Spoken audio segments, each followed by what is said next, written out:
ফলা সম্পর্কিত একটি ভিডিও। ফলার পরিচিতি। ফলা 7 প্রকার। প্রত্যেক রকম ফলার আলাদা আলাদা চিহ্ন আছে।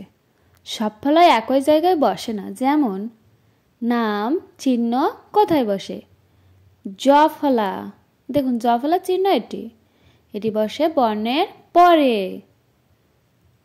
র ফলা, র ফলা বর্ণের নিচে বসে। ল ফলা, ল ফলা বর্ণের নিচে বসে।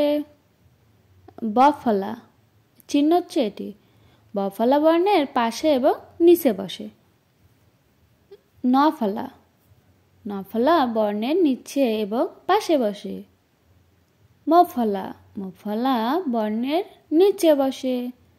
রেফ ফলা, রেফ ফলা বর্ণের মাথায় বসে। দেখুন এখানে আমি কোন ফলা কোথায় বসে সেটা দেখিয়েছি। অন্য একটা ভিডিওতে ফলার উদাহরণ সহ আপনাদের দেখানোর চেষ্টা করব।